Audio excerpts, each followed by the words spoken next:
Hello friends, I am Manik Dhole. I welcome you in Purnata coaching classes. Today we are going to study degree of comparison. Yesterday means the day before yesterday part 1 was there. Degree of comparison part 1. मी त्यामध्ये तुम्हाला काय सांगितलं होतं, degree of comparison काय असते, बरोबर आहे. Positive, comparative आणि सुपरलेटिव्ह डिग्री एकदम व्यवस्थित सांगितलेलं आहे. पार्ट 1 तुम्ही पाहून घ्या, तुम्हाला समजून जाईल. आणि आज पार्ट 2 आहे डिग्री ऑफ कंपॅरिझनचा. यामध्ये तुम्हाला सर्वात महत्वाचं काय, पॉझिटिव्ह, कंपॅरेटिव्ह आणि सुपरलेटिव्ह म्हणजे एका गुणावर आधारित, बरोबर आहे, विशेषणावर आधारित तुलना केली जाते. त्या पद्धतीने आपल्याला इथं पाहायचंय पॉझिटिव्ह, कंपॅरेटिव्ह आणि सुपरलेटिव्ह, है ना. पॉझिटिव्ह मध्ये काय येते, कंपॅरेटिव्ह मध्ये आणि सुपरलेटिव्ह मध्ये काय. इथं 3 टाईप तुम्हाला याच्यामध्ये पण दिसणार आहेत विशेषणाच्या तुलनेमध्ये. त्यामध्ये बघा, पॉझिटिव्ह मध्ये बघा, जसं आपण स्थिर भाव है ना, हे तम भाव आणि काय सर्वोच्च भाव या पद्धतीने ऐकलं होतं. आता हे गुड आपल्याला पाठच करावं लागणार आहे. गुडचं काय येणार इकडे, बेटर, आणि तिकडे येणार बेस्ट. Good, better, best. नंतर बॅड, वर्स, वर्स्ट, मच, मोर, मोस्ट या पद्धतीने आपल्याला याचा वापर करायचा आहे. ठीक आहे. त्यानंतर आहे सेकंड आहे मूळ विशेषणाला. आता मूळ विशेषण म्हणजे कोणतं, हे मूळ विशेषण असते, राईट. जसं आता गुड आहे, आता इथं असं केलं का, गुडला गुडर, गुडेस्ट केलं का आपण, नाही, बरोबर आहे. किंवा बॅड, बॅडर, बॅडेस्ट नाही. हे काय आहेत, अनियमित असतात. अनियमित म्हणजे ह्याला आपल्याला पाठच करावं लागतं. याचा अर्थ तुम्हाला माहित आहे, गुड म्हणजे चांगला, बॅड म्हणजे वाईट, मच म्हणजे खूप जास्त म्हणतो, राईट. त्यानुसार हे ध्यान ठेवा तुम्ही. चार्ट नेक्स्ट चार्ट जे आहे त्याच्यामध्ये काय आहे, मूळ विशेषणाला एका अवयव. आता एक अवयव, आता हे काय एक अवयव आहेत, आणि हे जे खालचे आहेत त्याला बघा इथं अनेक अवयव दिलेलं आहे, म्हणजे अनेक अवयव. आता हे तुम्हाला समजून सांगतो मी. पहिलं पहा, आता याच्यामध्ये बघा, एक अवयव असलं, एक अवयव आलं, त्याला ER व EST प्रत्यय लावायचं शेवटी, आणि त्याचं कंपॅरेटिव्ह म्हणजे ER लावलं तर कंपॅरेटिव्ह होणार, व EST लावलं तर काय होणार, सुपरलेटिव्ह डिग्री होणार. आता हे तुम्हाला मी करून दाखवतो. हाय आहे, ठीक आहे, हे एका अवयव आहे, म्हणजे याचे 2 भाग पडतात का, 2 शब्द बनतात का. समजा हाय एक ओरिजिनल वर्ड आहे, समजा हाय, ठीक आहे. तर हायचा हाईट वगैरे असं सपोर आपण करू शकतो. पण हाय आता समजा एका अवयव, तर त्याचं काय आहे, हाय लिहायचं पहिलं, ठीक आहे. हायला हाय. आता ER जर लावला आपण तर काय झालं, कंपॅरेटिव्ह झालं, हायर. आता हे जे हाय शब्द आहे, हाय शब्दाला समजा मी EST लावलं तर कोणता प्रत्यय झाला, सुपरलेटिव्ह झाला, बरोबर आहे. म्हणजे HIGHEST हे हाय लिहिलं पहिलं आणि EST लावलं तर काय झालं, हायेस्ट. हाय म्हणजे काय, उंच. हायर म्हणजे त्यापेक्षा उंच, आणि हायेस्ट म्हणजे सर्वात उंच, या पद्धतीने त्याचा अर्थ होतो. आता ब्रेव, आता ब्रेव आहे, आता शेवटी ई आहे, बरोबर आहे.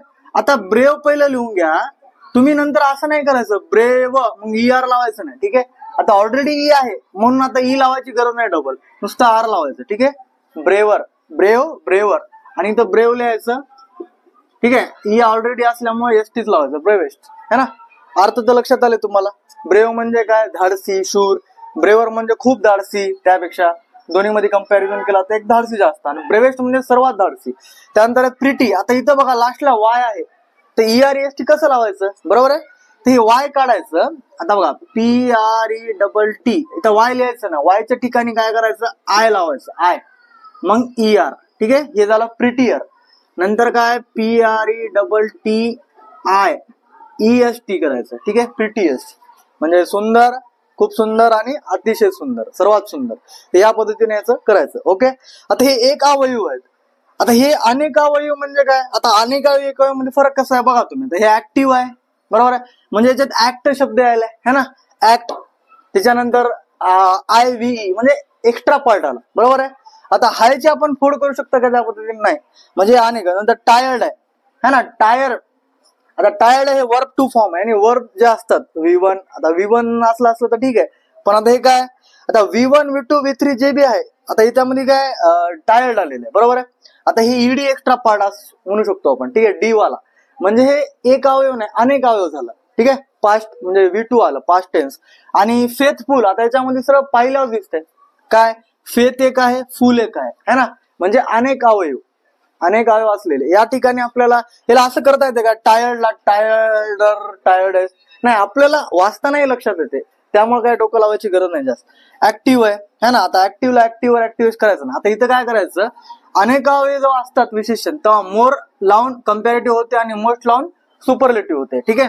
तर काय ते ऍक्टिव्हचं मोर ऍक्टिव्ह, आणि इकडे येते मोस्ट ऍक्टिव्ह येणार, ठीक आहे. त्यानंतर आहे टायर्डचं काय येणार आहे, मोर टायर्ड आणि मोस्ट टायर्ड. ठीक आहे. आता हे फेथफुलचं काय येणार आहे, मोर फेथफुल आणि इकडे मोस्ट फेथफुल. आता याचे मिनिंग काय होणार आहेत. ठीक आहे. आता मिनिंग तसं ध्यान ठेवा. आता ऍक्टिव्ह म्हणजे काय, कार्यक्षम है ना, कार्य करणार ऍक्टिव्ह आहे. मोर ऍक्टिव्ह म्हणजे जास्त कार्यक्षम. मोस्ट ऍक्टिव्ह म्हणजे सगळ्यात जास्त कार्यक्षम आहे तो. ठीक आहे. मग टायर्ड म्हणजे थकलेला, जास्त थकलेला आणि सर्वात जास्त थकलेला. फेथफुल म्हणजे विश्वासू, जास्त विश्वासू आणि अतिशय विश्वासू. या पद्धतीने त्याचे भाव होतात. ठीक आहे. तर या पद्धतीने समजून घ्या. आणि बाकी मी काही लिहिलेलं नाही, हे मी तीन लिहिण्याचा अर्थ काय आहे, तुम्हाला एवढं जरी लक्षात आलं तर बाकीच्या गोष्टी तुम्हाला लक्षात येतील. ठीक आहे. तर कसा वाटला व्हिडिओ आवडला असेल तर व्हिडिओला नेहमीप्रमाणे लाईक करा, सर्वांसोबत शेअर करा. असेच आता पार्ट 2, पार्ट 3, पार्ट 4 म्हणजे मी कम्प्लीट एक वाक्य पण घेणार आहे व्यवस्थित, अतिशय म्हणजे चांगल्या प्रकारे तुम्हाला समजेल. समजा अर्थही समजतील, वाक्यही समजतील, म्हणजे त्याचा वापर बी तुम्हाला समजा इंग्रजी कम्युनिकेशन मध्ये, रायटिंग स्किल मध्ये बी करता येणार आहे. तर व्हिडिओला नेहमीप्रमाणे लाईक करा, सर्वांसोबत शेअर करा आणि पूर्ण कोचिंग क्लासेस या आमच्या युट्यूब चॅनलला अवश्य सबस्क्राईब करा. धन्यवाद.